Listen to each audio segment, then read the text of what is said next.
Hey, what is up guys, this is AVIK and welcome to my channel and welcome to a new video. অনেকদিন পর আমরা নতুন video নিয়ে চলে এসেছি। সো রিসেন্টলি আমরা একটি নতুন ডিভাইস কিনেছি, সেটির নাম হচ্ছে Realme 9 Pro Plus, যার আনবক্সিং ভিডিও খুব শীঘ্রই এই চ্যানেলের মধ্যে চলে আসবে। তো এই ডিভাইসটির মধ্যে কালকে আমরা একটি নতুন আপডেট পেয়েছিলাম, সেটি হচ্ছে A12 এর আপডেট। এই A12 আপডেটটি করার পরে অনেকেরই এই ডিভাইসের মধ্যে অনেক রকম সমস্যা ক্রিয়েট হয়েছে, আর কিছু কিছু সমস্যার সমাধানও হয়েছে। আর যে সমস্যাগুলি ক্রিয়েট হয়েছে সেগুলি সমাধান কীভাবে করতে হবে আজকে এই ভিডিওর মধ্যে আলোচনা করব। So without wasting any more time, let's get straight to the video.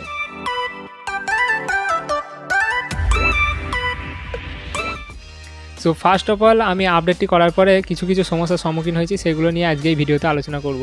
প্রথমত যে সমস্যাটি ক্রিয়েট হয়েছে সেটি হচ্ছে চার্জিং রিলেটেড ইস্যু, এবং এই ইস্যুটি শুধুমাত্র আমারই হচ্ছে তাই নয়, অনেকেরই A12 এর আপডেটটি করার পরে এই ডিভাইসের মধ্যে এই প্রবলেমটি হচ্ছে। A12 এর আপডেটটি করার আগে আমাদের চার্জিং টাইম অনেকটাই কম লাগতো, কিন্তু সেটা 5 থেকে 10 মিনিট বেড়ে গিয়েছে। তো এই প্রবলেমটি আমি ফেস করেছি, কালকে থেকে আমি 3-4 বার চার্জ করেছি আমার ফোনটা। তো এর মধ্যে এই প্রবলেমটি এসেছে, আমার চার্জিং টাইম অনেক বেশি লাগছে আগের থেকে। আর সেকেন্ড যে প্রবলেমটি হচ্ছে সেটি হচ্ছে যখন আমরা কোনো অ্যাপ ইনস্টল করছি আমাদের ফোনে, তখনই আমাদের এই সমস্যাটি হচ্ছে।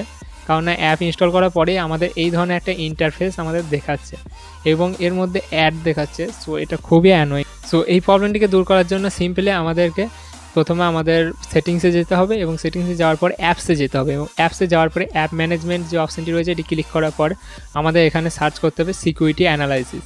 তো সিকিউরিটি অ্যানালাইসিস যে অ্যাপটি রয়েছে এই অ্যাপটিকে সিম্পলি আমাদের ডিসেবল করে দিতে হবে। এরপর ডিসেবল করার পর আমরা প্লে স্টোর থেকে যদি কোনো অ্যাপ ইনস্টল করি তখন আর এই ইন্টারফেসটি আর দেখাবে না, কারণ এটা এই A12 এর আপডেটের সাথে এসেছিলো। এছাড়াও কোনো যদি সমস্যা A12 এর আপডেট থেকে এসে থাকে তাহলে সেটি আমাকে অবশ্যই কমেন্ট করে জানাবেন।